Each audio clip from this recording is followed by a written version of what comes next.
thanks again. That was good. Well, I know whoever it was supposed to come was good, probably good, and you'll enjoy him another time. But John's not bad. He did pretty good, didn't he? He's not much to look at, but he sings well. That's the important thing. No, he looks great. He looks great. Well, let's find out if there's any life in here. Life or death. Doesn't matter how you feel. Doesn't matter how you feel. Can't let that control you. You say, but I had a bad day. I don't care. I don't care. It doesn't matter. It doesn't matter. We have bad days. We have good days. It's called living. Had a student say one time, well, I just don't think life's fair. And I said, you're right. Whoever told you it was lied to you. Life isn't fair. You could be a Christian woman in Darfur right now. Life's not too fair there. There's nothing in the book of Revelation during the tribulation on a personal basis that can happen to you worse than what's happening to women there right now. I mean, they can only rape you and cut you and burn you and bury you alive in a well so many times until you're dead personally. I mean, I'm sorry, but corporately there may be worse things, but individually can't get worse than that. There's people going through that right now for their faith. Life's not fair. You could be a Christian pastor in Cambodia that's been in a prison camp the last 40 years and nobody ever know you're there, except maybe your immediate family and the people from your village. Listen, man, there's people out there that go to a Bible study and, man, get in a car and get out on I-20 and some guy's been drinking all afternoon and runs into you out there and he walks away without a scratch and you're paralyzed from the neck down. Life's not fair for a whole bunch of people a whole lot of the time. You don't have any power over that. That's called living. What you got power over is how you react or you respond to it. Do you react like a death breather? Do you react like a Eeyore? Do you react like a energy consumer? Do you react or respond like a Tigger? Do you respond to it like a winner? That's the key, and that's what people watch to see. People watch to see how you react or respond to life when it comes at you. You're going to have good days. You're going to have bad days. Listen, I'm in church in a month more than you're in church in a year. Okay?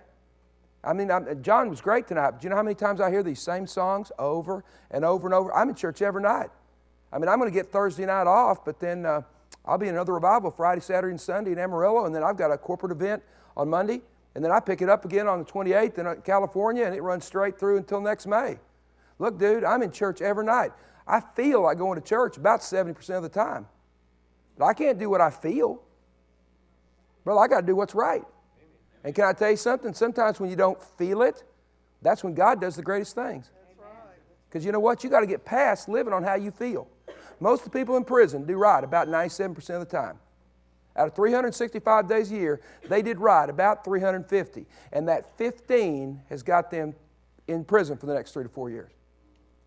I'm telling you, man, the prison's full of good people who just had bad days, about 14 days out of the 365. But you know what? That's landed them there and changed their destiny. You can't do what you feel. You got to do what's right.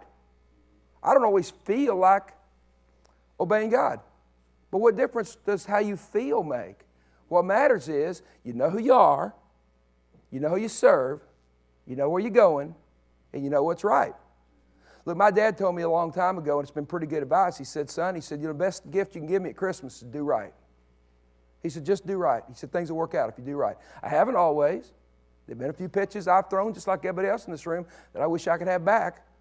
But once they leave your hand, they don't belong to you anymore. You thought about that? That's why you need to be careful about what you say, because once it leaves your mouth, it don't belong to you anymore. It's called public domain. It's not your property any longer. And once that ball leaves your hand, it belongs to the batter. And if it goes over the fence, live with it. Ain't nothing free. Listen, man, be wise, be smart, and don't go by how you feel. Go by what you know is true. And you know what's true? That Christ is the same yesterday, today, and forever. Hebrews 13:8. Greater is He that's in you and me than any power that's in this world. We can do all things through Christ who liveth in us. Philippians 4:13. Listen, man, come to the place that you go by what you know, not by who you are. That's why thinking right is so important. That's why I spend so much time with students and in revivals talking to people about thinking right. Listen, the most important thing is the relationship. There's no question about that. First and foremost is the relationship that's right here. But right behind it is what's here between your eyes. It's called the mind of Christ. And what you've got to start doing is you've got to learn how to think with the mind of Christ. And what that means is that what you got to act on what you have here, but also what you know to be true here, whether you feel it or not, has got to become immaterial. What you got to do is you got to come to the place that you do the right thing, whether you feel it or not, because feelings will always let you down. Look, how you feel, I tell kids, you don't fall in love. You fall in lust, and you fall in like. But love's not a feeling. Love's a choice. Love's a decision. Read the love chapter, 1 Corinthians 13. They don't have anything to do with how you feel. It's got everything to do with commitment. It says love bears all things, believes all things, hopes all things, endures all things. Love never fails. It's not about feelings. It's about choice. Look, I got my front teeth knocked out. 1973, Larry Horn, who went on to pitch the Cincinnati Reds, one of the strongest people I've ever known, put his arm through my face mask, broke it, which is pretty rare, shoved it into my mouthpiece, and took off my front teeth. I wasn't in any pain. I'd had to have 17 stitches to put my mouth back together, but on the inside mostly. But I mean, it was a mess. I wasn't in any pain. I was in too much shock. But I'm spurting blood. I'm covered in blood. I wasn't scared till the trainer ran up and fainted. That's when I got worried. If you just like football, you'll quit. Because you don't feel like going back out there after that. I don't care who you are. If they knock your front teeth out, you don't feel like playing. If you like the game, you'll quit. Because like's a feeling. If you love the game, it's a commitment. You'll get out there as soon as they sew your mouth up and give you some Novocaine, give you a new mouthpiece and a new face mask, you're out there trying to win your spot back. You know why? Because you love the game. It's a commitment. It's a choice. Listen, man, the key to being successful is you got to make that same kind of commitment in your relationship with God and with the people around you. And if you make that kind of commitment, let me tell you something, some really great things can follow you because a real trust starts building up. A trust begins to develop up between you and God because He knows, Jeremiah 29:13, you're seeking for Him not with part of your heart, but with all your heart. Everyone seeks for God with part of their heart. Everybody in jail gets saved. I love doing jail ministry because they all get saved. Now, don't bow up if you do that. I'm not making fun of it. That's why we need to go to prisons. That's a wonderful fertile field. But I'm telling you this, everybody who's hurting or scared, everybody searches for God with part of their heart. That college athlete who was too good and too self-contained to come to chapel on Friday before the game, when his girlfriend misses her period, that's when he calls me up at 2 o'clock in the morning and says, Mr. Randles, you awake? And I go, well, I am now. And he says, I'm scared. And I said, you probably need to be. Your life's about to change, man. Probably need to be. Dude, everybody searches for God with part of their heart.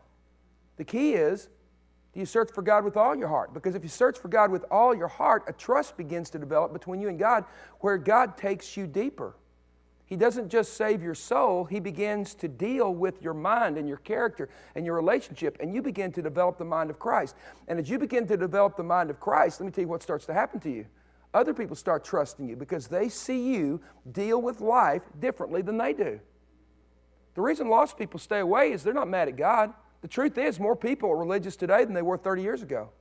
The statistics prove young people under the age of 30, almost 100% believe in God. And this is not just an American phenomenon, this is worldwide. It is not atheists blowing themselves up in car bombs in Tel Aviv and Baghdad and Afghanistan. It is deeply religious young people.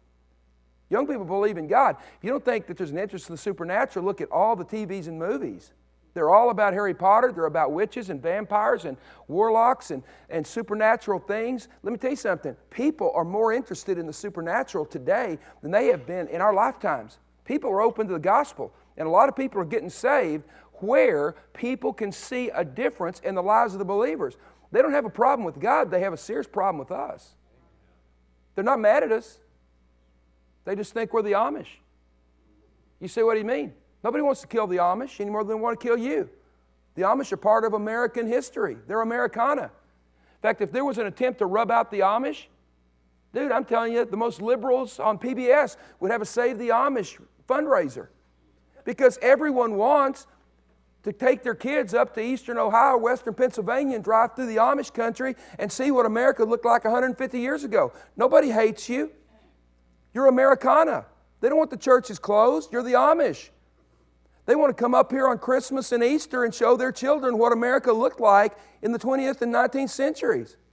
They want to remember it, sing some old songs and tell their kids about the good old days. And they'll even drop $1 in the plate to keep the museum open. And they'll let you hire a caretaker to keep the museum open. But it's not changing their lives because they don't think we're relevant. They're not mad at us. We're not serious enough for them to hate us. They just think we're irrelevant. But they think God is very relevant, and they're seeking God. Samuel Huntington, who's the leading sociologist in the world, he teaches at Harvard. I don't know if he's a Christian or not. Have no clue. But his book, The Clash of Civilizations, is required reading to graduate from Texas A&M. The fourth largest university in America thinks that every student needs to read that book. 60,000 students on that campus.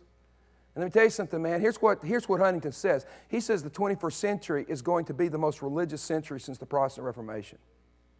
We're seeing an incredible worldwide return to theism. But not necessarily to church and not necessarily to Christ. What's happening is people are looking for God, but they're looking for a God whose people show that He's relevant, because when life comes at you, you respond with some power, not with impotence. How do you deal with life when it comes at you? That's the mind of Christ. What comes out of you, life or death? Do you see a problem or do you see an opportunity? Do you see Christ the same yesterday and today and forever, a confidence and a peace that passes all understanding and guards your heart and your mind in Christ Jesus? Philippians 4. Are you that person like Chicken Little who screams, "The sky is falling, the sky is falling, it's the end of the world"? Listen, man, how do you respond? Or how do you react? That's the key to people listening to you. Now, I hear people all the time say, "Well, it's the end of the world." Be careful about that. Be careful. I was left behind, but I'm going to tell you the same things. Spend less time in the science fiction about the Bible and more time in the nonfiction called the Bible. And if you read the Bible, Jesus clearly said, "No man knoweth the day nor the hour. Only the Father knows." Every generation, if you study history, thought Christ was coming back in their lifetime. The facts are, Christ is going to come back when it's convenient for Him, not when it's convenient for you. Hey, Christ could come today, but Christ could wait 1,000 years. Live like He's coming today. Be ready. You be the wise virgin with oil in your lamp. You morally and ethically be ready. But you better keep building for your kids and grandkids like He's not coming back for 1,000 years, because the facts are, no man knoweth the day nor the hour. And loving His appearing doesn't mean that you're a Vegas bookie hiding in a bunker and you get to be the one who says, "Nanny, nanny, boo-boo, I got closest to the actual moment and date." That's not loving His appearing. Loving His appearing means that He's coaching, you're not, and you stay out there on the field fighting the fight, running the race, keeping the faith, trying to win your society. And then when He comes back in the middle of the third quarter, like a thief in the night, He could come tonight, then amen, man, you're out on the field, not hiding in the locker room. That's loving His appearing. And besides, you think it's so bad? How bad really is it? We live longer than we've ever lived. My dad's had 3 open heart surgeries. He's 83, 84 and still alive. My dad tell you, you're nuts to think it's bad. If he'd lived 50 years earlier, he'd have been dead at the first heart attack. Pretty good life. Look at how many of us have all our teeth. Think anybody had all their teeth till the 20th century? Why do you think all of your forefathers look so unhappy on the money and in their portraits? Nobody smiles for a picture till the 20th century because nobody's got all their teeth. Look how unhappy Washington looks on your $1 bill. It's got wooden teeth. You're not about to smile. People say, "Why won't Mona Lisa smile? She ain't got no teeth, brother." Look at how many of us need to lose weight. Think there were any fat people in the 20th century? No, there weren't. Can I tell you why? Because everybody's hungry till the 20th century. The only miracle of Jesus that's listed by all 4 gospel writers is the feeding of the 5,000. You ever notice that?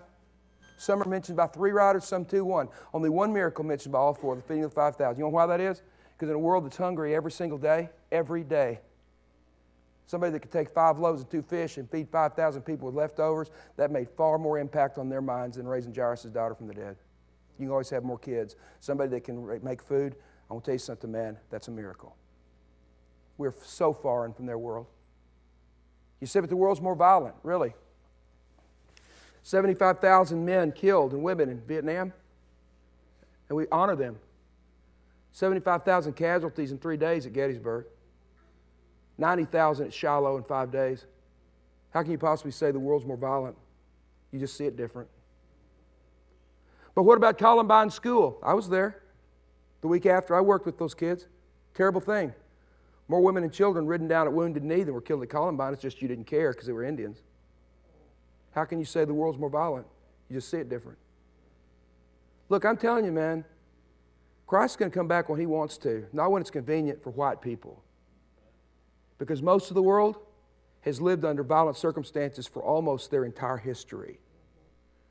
I've been to Romania 18 times. Was a long story, but was exiled when it was a communist country. Been with the secret police there on 2 different occasions back in the 80s before the Ceausescus were executed. Let me just tell you something. Don't talk to my Romanian friends about God getting you out at the first sign that you might suffer. They lived under the Turks for 500 years until the Turks were destroyed in 1918, the Ottoman Empire, and they were freed. The word in Turk for dog is the same word for Christian. Let me tell you something. They look at you and say, you don't even know what suffering is, and we have stood our faith and stood our ground for hundreds of years and been the bastion that kept the Turks from overrunning you. Otherwise, you'd be speaking Turkish or you'd be speaking Arabic, man. The West was able to develop because we stood our ground for the faith. And they look at you and say, we've been suffering all this time.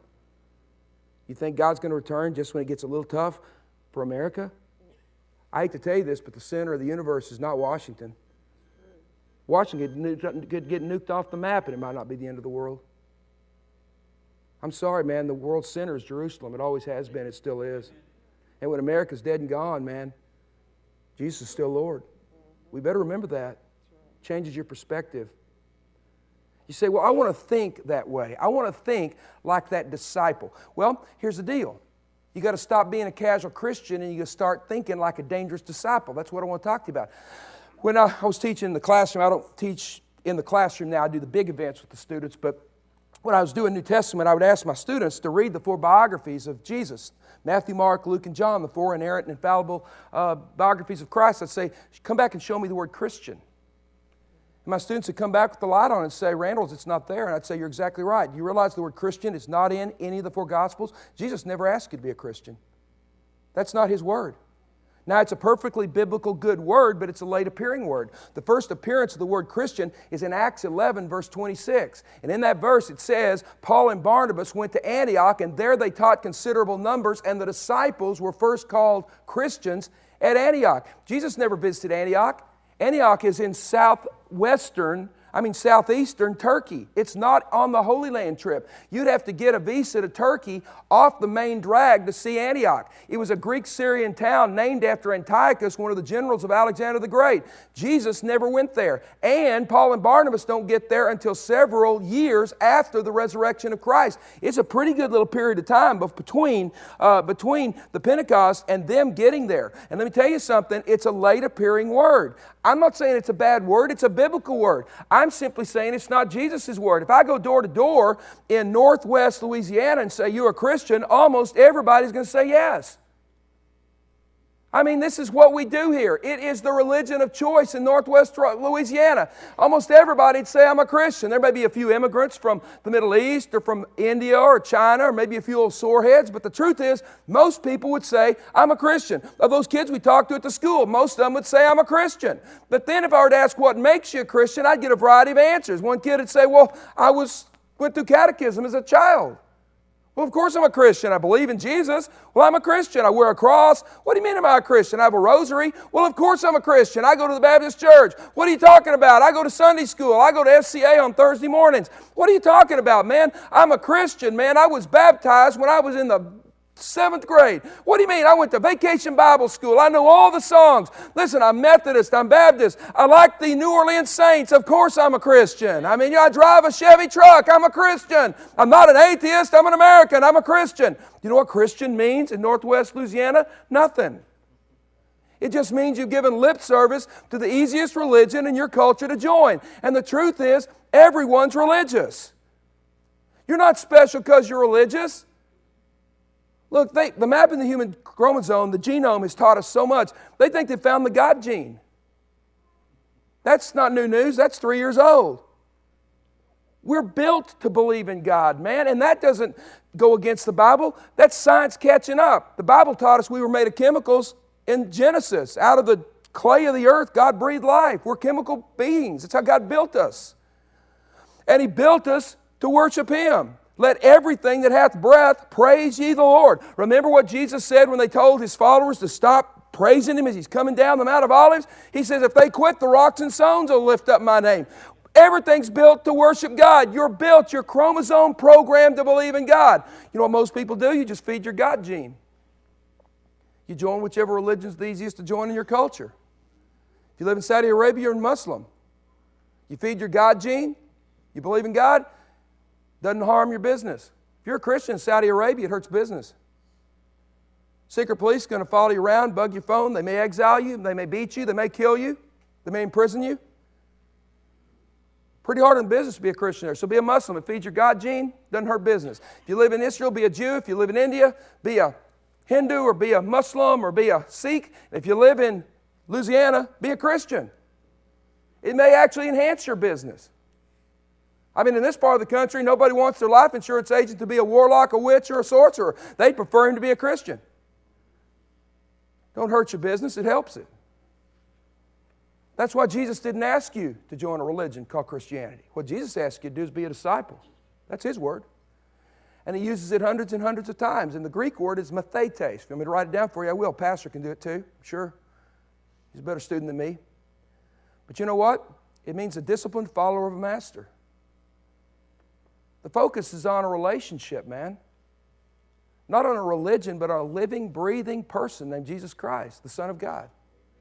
And that's where the power is. It's in the relationship. Look, Jesus didn't ask you to join a religion and keep a set of rules. What Jesus asked you to do is have a living, breathing relationship that so changes your core and so changes how you think that when life comes at you, you respond different than other people do. And that's what happened in Antioch. It wasn't the believers who called them Christians, it was the lost people. And the disciples were first called Christians at Antioch. You know why? Because some athlete named Zach responded to life different. And his teammates and his coaches said, Zach, you know, till this Jesus Christ got a hold of you, you were your own guy. Man, you treated girls the same way the rest of us did. Man, your mouth was coarse. You were selfish. You were boorish. Then this Jesus Christ got a hold of you and you changed, man. You respond. You deal with life different. You act like that Jesus Christ guy. It's almost like you're not Zach anymore. It's like you're like a little Christ, man. You're not Zach anymore, man. You're a little Christian. And some girl named Sarah, man, walks into the math class and her friends look at her and say, you used to be boy crazy, you used to be selfish, you used to backbite. Then that Christ got a hold of you. Man, when you walk in, I get the same feeling I get when He walked in. Man, I visited Jerusalem once, and you make me feel like I felt when He came in the room. You know something? You're not Sarah anymore. You're a little Christ. You're a Christian. That's what draws people, man. Not preaching and singing. They can get preaching and singing off CDs and DVDs and off the television. And for the record, they are watching TV. People are studying the Bible. They're just not coming to church. They'll come to church too if the people at the church are different. But you got to deal with life different. You got to do it from here, but you got to do it from here too. You got to think like a disciple. So what then are the calls of a disciple? Let me give them to you. I think that there are 3 basic calls. Let me give them to you quickly tonight. The first one is found in Luke chapter 9, verse 23. Turn with me to the words of Jesus Christ in Luke 9:23, and let me show you the first great call. The call is to come and to die. Look what Jesus says in Luke 9:23. This is the great disciple chapter. Leading up to Luke chapter 9, Jesus is the miracle worker who's getting more and more popular, man. He's walking on water, He's healing people, and he's multiplying food. And then in Luke 9, He parks them and tells them what it's going to cost them if they really want the power of God. And let me tell you something, it is downhill to the cross after Luke 9. 9 verse 23 is the apex verse of that apex chapter. Look what He says. He says, if any of you wish to come after me, let him deny himself, take up his cross daily, and follow me. Now, folks, words morph and change. One of the things when you study any ancient document you have to do is let words mean what the great historians of the Germans, they call it, you have to let it sit within its Zeitzenleben. Now, what that means is situation of life. Zeitz means within its parameters, within its situation. Leben is life. What it means is the words have to mean to you what they meant to the speaker and what they meant to the hearer. They can't mean what they mean today because words change meanings. Let me give you an example. I'm 54 years old and the word groovy has changed meanings 4 times in my short lifetime. When I was a kid, groovy meant you had grooves. When I got to high school, groovy meant that you were cool. When I got to college and to graduate school and became a young adult, groovy meant that you were still using a word from the 70s and you'd probably smoked too much marijuana because that wasn't a good word anymore, you see. And now groovy's gone back to meaning you have grooves. That's a word that's changed meanings 4 times in half a century. Words change a lot of meaning over 2,000 years, okay? When he says take up the cross, to you, that means symbolism of your Christian faith because you live post-Easter. The cross to you is the symbol of the Christian faith because you live after the resurrection. So the cross to you is a good thing because you live post-Easter. We put crosses on gold necklaces. We put crosses in churches. We put crosses on ambulances. We put crosses in cemeteries. We put crosses on the lapel of chaplains. You know why? Because to us the cross is the symbol of the Christian faith. Christ makes this statement pre-Easter. The cross is not the symbol of a faith when he says take up the cross. The cross, when he makes this statement, is the method of execution for non-Roman citizens. It's the electric chair, it's the guillotine, it's the hangman's noose of his generation. When he says, take up the cross and follow me, they don't go, oh, symbolism. No, they look at him and say, you mean to follow you, I got to die? And he says, absolutely. And many turn and follow him no more. That's the first call of a disciple. You're going to have to die. Our God is not a God of life. Our God is a God of resurrection. And in order to be resurrected, you have to die. And most of us never figure that one out. Romans chapter 12, verse 1. I urge you, therefore, brothers, by the mercy of God, to present your body a living and holy sacrifice, acceptable to God, for this is your spiritual service of worship. Sacrifice means the putting to death of a living thing to honor the God. Gold is never a sacrifice. It's always an offering. You know why? Because it's mineral. It's inert. Nothing has to die. A sacrifice is a bull, a ram, a pigeon, a dove. It can be grain, it can be wine, but it has to be living, actual DNA that dies. It's not a sacrifice unless it dies. You're never asked to be an offering. You're asked to give offerings. You're asked to be a sacrifice. Why? Because the first call of the disciple is you have to die. In Luke 9, 24 and 25, the next 2 verses, Jesus says, he that would save his life will lose it. But he that would lose his life for my sake will find it. Why does he say that? Because this is the key. You can't have power until you die. Come and die. You say die to what? Not physical death. Something harder. Die to the ownership of your agenda.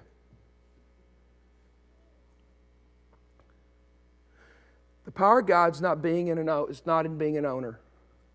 The power of God's in being a manager. Because when you're an owner, you hold on too tight and you're not open to any change and you're not open to being wrong. The only way that you can move fast and quick and sensitive is to manage.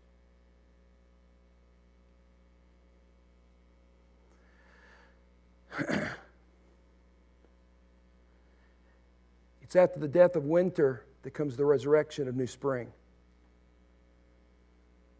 The cotton crop moved up on the plains because of boll weevils, primarily. We pray for a hard, biting winter. You get a few cold snaps up on the plains, man, we get down to about 15, 16 and stay about 10 days. Because I guarantee you, man, that insures a lot of money because then you don't have to waste any money on pesticide because it kills all the boll weevils. Through the death of winter comes the resurrection of life. Look, I was there while 3 kids were born. Anytime somebody stands up and says birth is a beautiful thing, that dude was not in the room. It's a war zone, man. I mean, my wife is calling me things I didn't even she knew those words. She's blaming it all on me. Well, she participated. And then all of a sudden, after 8 hours of labor, my middle son, man, my wife's redheaded, my middle son's redheaded. I'm telling you, they're strong-willed. He didn't want out. She wanted him out. 8 hours. They've been fighting ever since. Love each other, but boy, they get to it. Finally, he comes out. Her face that had gone to this demonic face, as the pressure's gone, turns to this angel face. They clean the baby up, put him in her arms and say, here's your son. And she looks at me and says, oh, John, I love you. Let's have another. And I said, I thought we were getting a divorce. It's after the death of childbirth that comes the resurrection, new life. See, you have to die to the ownership of your agenda. Whatever you own will destroy you. He that would save his life will lose it. Whatever you will die to and let God own and you manage will make you powerful. He that would lose his life for my sake will find it. Moses understands it. Moses owns his agenda. He owns his agenda. He leads the children of Israel to the Red Sea. There's nothing he owns that can get him across. These are not sailors. They were slaves 24 hours before. They don't have time to make boats. They don't know how to make boats. They don't know how to swim. He knows nothing. It doesn't matter how smart his parents were, or what great his background was, or how good his teachers or his coaches or his priests were. It doesn't matter how smart his DNA is. He can have Einstein frontal lobe. It doesn't make any difference. There's no way that he can get across there. And he looks back, and here comes the army of Pharaoh. Guess what? They're not soldiers. They don't have weapons. What can they do? As long as he owns, they will die. Because if he owns, he will continue to try to figure it out himself. There come times when you can't do that. But he understands the principle of death. And he looks up and says, God, I'm a dead man. God says, good, that's not a bad place to be. You through owning and ready to manage?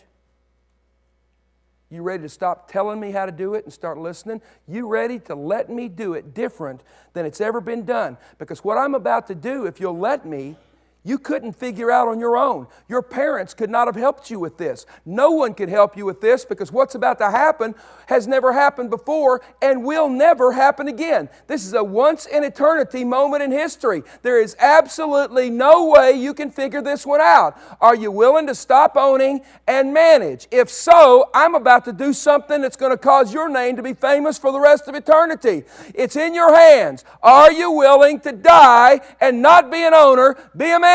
And he says, I am a dead man. And God says, good. Now let me resurrect you. Lift up that rod and drop it down, son. And when he does, the waters parted. The children of Israel crossed over. And when Pharaoh, who owns his agenda, says, you know what, if that worthless slave Moses could do it, king of Egypt can do it. If those worthless Hebrews can do it, I can do it. And when he steps out into the waters come crashing down, and horse and rider are cast into the sea.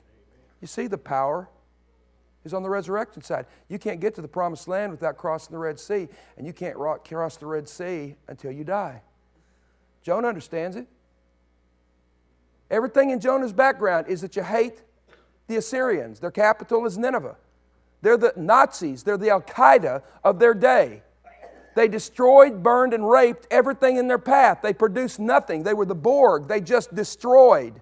And the next geopolitical state in their path is the land in which he lives, Israel. Their eye is on Israel. Everything in his background. Maybe he'd been bloodied by an Assyrian. Maybe his family had been broken up. Maybe his father killed. Maybe his sisters carried off as slaves. Who knows? I guarantee maybe his crops burned. All I know is every preacher, every rabbi, every priest, every coach, every teacher, his uncles, his aunts, his friends have all said, you don't help the Assyrians, man. You don't help the Ninevites. They're Al-Qaeda. They're Nazis. They're evil. You don't help them. And God says, go to Nineveh and preach grace. And he's an owner.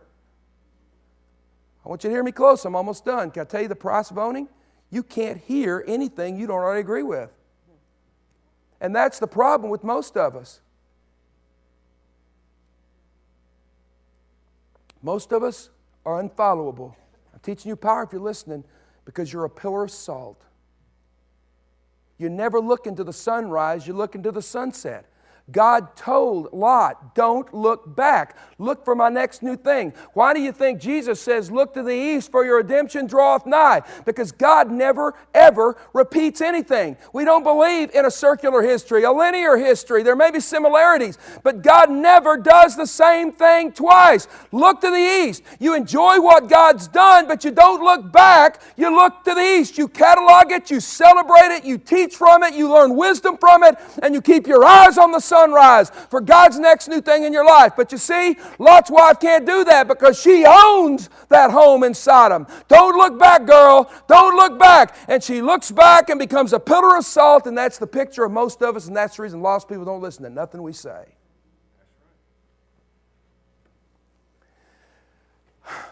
Go to Nineveh and preach. And he says, no, that doesn't make any sense. God, you got this one wrong. My parents can't be wrong on this one. My traditions can't be wrong. My coach can't be wrong. This does not bear witness with what I think you should do. This don't fit in my systematic theology book. I'm sorry, but this can't be right. So he says, I'm going to save my life. And he gets on a ship to get as far away as he can. And now the storm comes up and he's going to lose it, because that's what happens eventually when you own. And the ship's going to go down, and he that would save his life will lose it. And the light goes on. I forgot. I got to die. And he goes up on the deck and says, Captain, quit throwing deck chairs and cargo over. Throw me. He goes, you can't swim. He said, I know. My God's a God of death and resurrection. I got to die. Captain says, don't get it, but worth a try. Whing! Now he's out there, glub, glub, glub. I'm a dead man. And God says, you sure are. And here comes your tomb. 5 tons of fish. 3 days in the esophagus of a fish. It's not like the Pinocchio movie. He's not on a big, nice 2-story raft eating wieners and cooking and fishing with Geppetto and his cat. No, he's in the esophagus of a fish. You talk about nasty and claustrophobic. 3 days. And you know what he said in Hebrew? I'm a dead man. And God said, that's right. You through owning and ready to manage? Here's what he said in Hebrew, dude.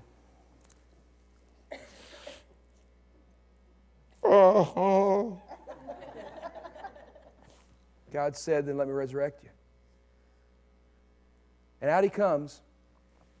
And the Bible says, from the highest king to the lowest slave, they all repented. It pushed Assyria back for a generation.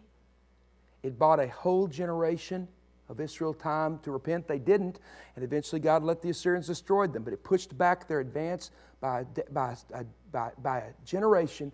Several of your Old Testament prophetic books were written during that window that you enjoy to this very day. God changed history because one man could manage and not own. What is it that you have to learn to die to? Quickly, I'm almost done. Just like the cross has got a place for each hand, so your agenda has 2 parts. You've got to die and let God drive a nail in your sin agenda. All of us have sins we like, and you have to die to the ownership of them. Because anytime you own a sin, when it comes calling, no man can serve 2 masters, and you will always go back to it, even though you love Jesus very much. In the end, there can only be one master. You have to die to ownership.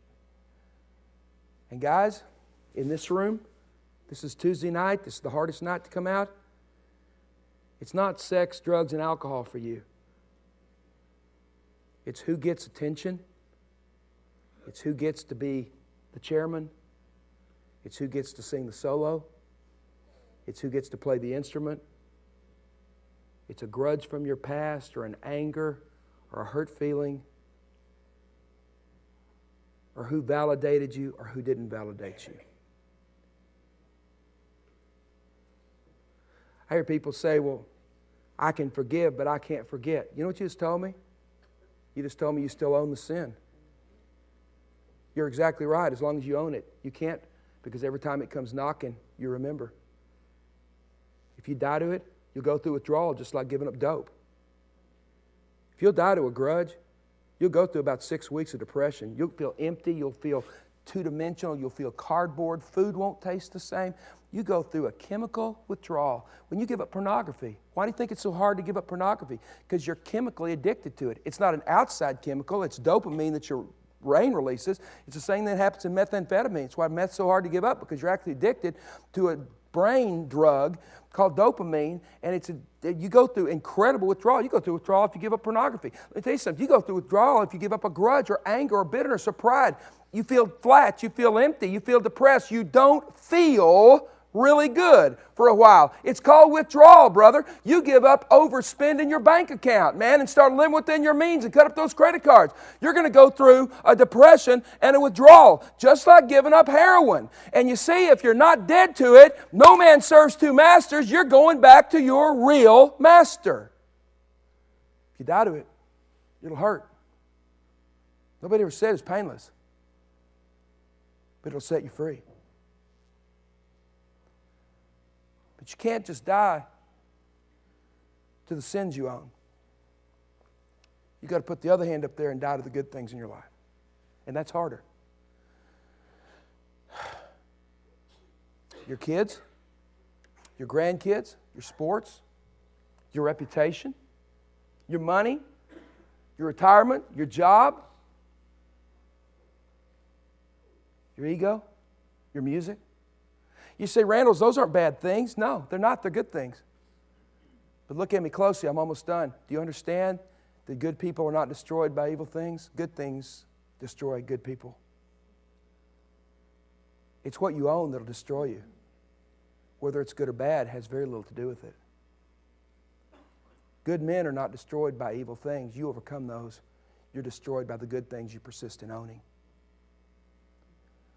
You see, if Jesus runs a strong number 2 to your real master, your children, it won't take them long to figure you out.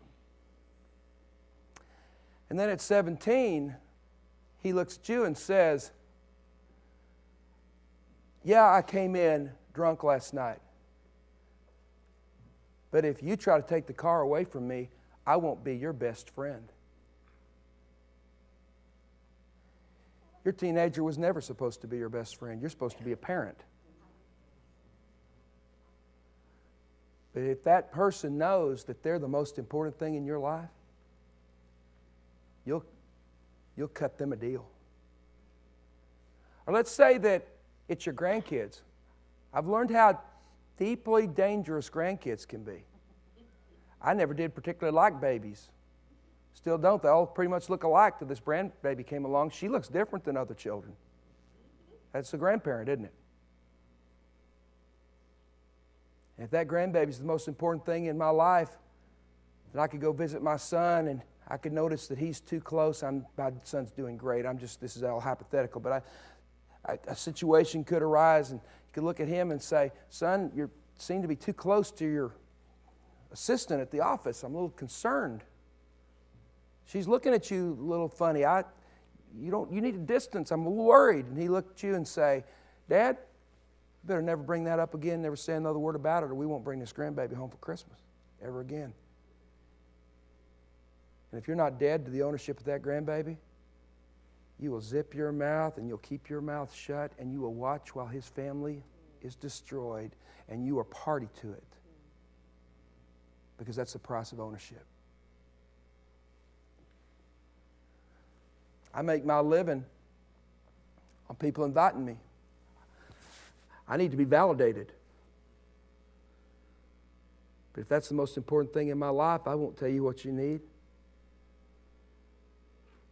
I'll tell 10 minutes of jokes and let you go early.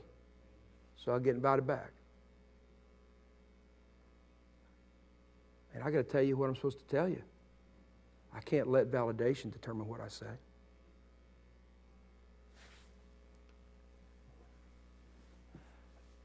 You own your health, devil will figure out a way to use it against you. You own your money, devil will figure out a way to use it against you. You own your kids, devil will find a way to use them against you. You own your sports. To kick in the NFL, you have to put it in the end zone every time in college. Can I tell you why? Because in the NFL, they're going to move you back 10 yards because they don't want it to go in there. They want there to be a run back, but they don't want long run backs. They just want those very rare. So they want the ball to go right to the end zone line so the run back is to the 18 to the 22. It's show business. That's what they want, okay? So if you can't kick it in the end zone every single time in college, pros won't look at you. If you kick in the end zone every time, they'll look at you because then when they move you back, you'll go right to the goal line and it'll be a 15 to 18-yard run back. There'll be a big explosion and then there's a timeout and you see a Ford commercial and then they start at the 20. That's what they want. It's show business. Now here's the deal. One of our young men kick it in the end zone. The pros are coming around. He knows they're coming around. He's got his chance, man. And then I watched him not get it in the end zone a single time, game 8. I knew the call was coming. It's always 2 o'clock in the morning. Randles, you awake? I am now. Were you there? You know I was. Did you see me? Yep. You didn't put it in the end zone a single time. He said, I know what's wrong.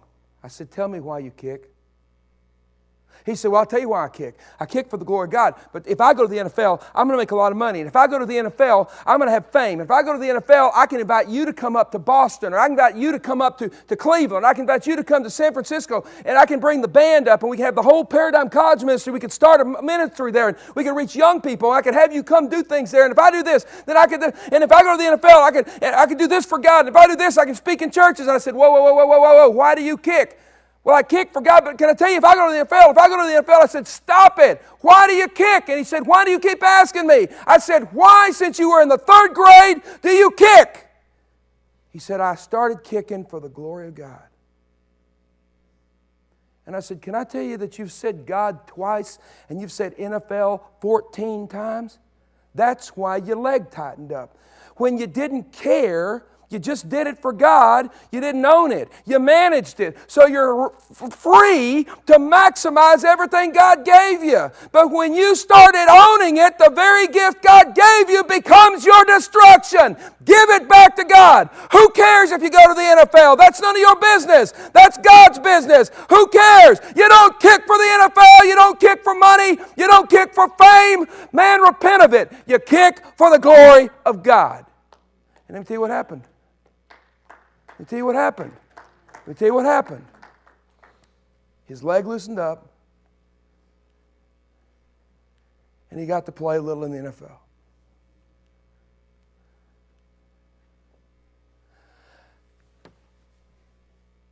If you save your life, you'll lose it.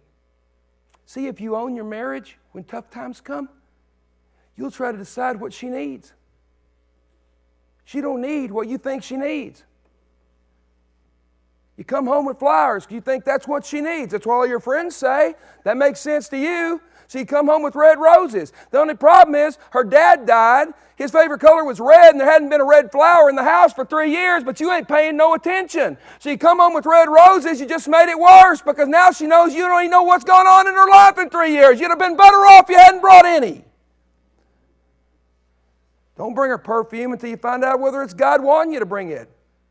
You bring her home perfume. The only problem is she had a hysterectomy when she was 40. She's now allergic to that. She hadn't used it since she was 28. What are you doing bringing that home? You ain't paid no attention. She's 28 years old. Don't do what you and your ownership think needs to be done. Die. You don't own your marriage. It's probably the reason it's going wrong. You hold on too tight, you squeeze the life out of it. You're not called to be owners. Called to be managers. Now you can say, God, what does she need? I'm not the owner, I'm the manager. I'm open to fresh ideas. I'm looking to the east. I'm not looking back to the sunset.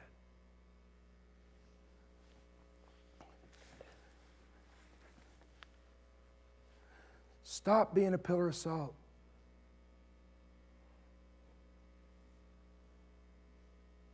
Learn how to die. And as I close, Dietrich Bonhoeffer, if you've ever read The Cost of Discipleship, you need to pick it up and read it. You don't wade through it in a day. But he made a statement I wrote down when I was in college. It's been in my Bible ever since. He said, there can be no following Christ without a funeral.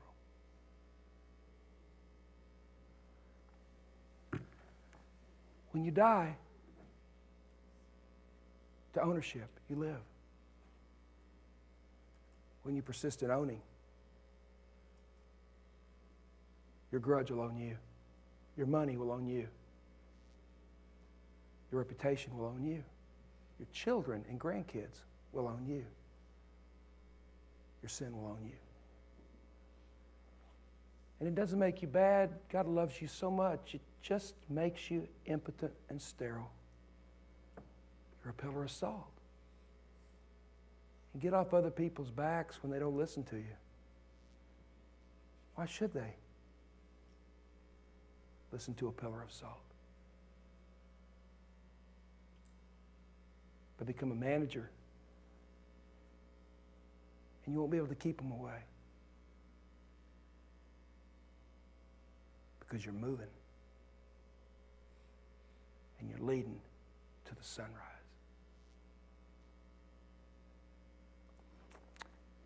If you can die, you can learn.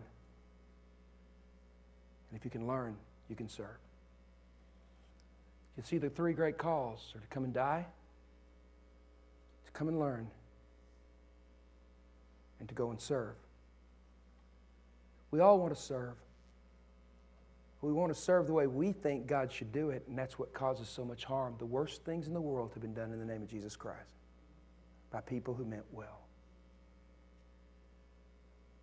You can't serve till you see. You got to learn.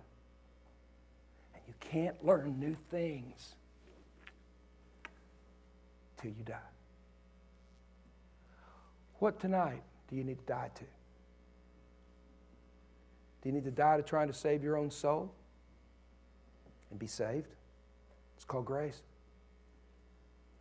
Do you need to die to some sin in your life that's keeping you from being the manager and the powerful disciple you're called to be?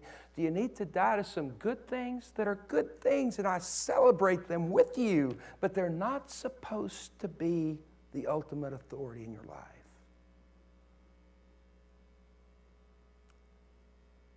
It's not a bad thing to die, because our God is a God of resurrection. And you see, when you become a dead man walking, you're not afraid anymore. And when the world threatens you, you just say, what are you going to do, kill me? Done that, been there. Not afraid anymore. You see, fear goes away if you'll die to owning it. Would you pray with me? With heads bowed,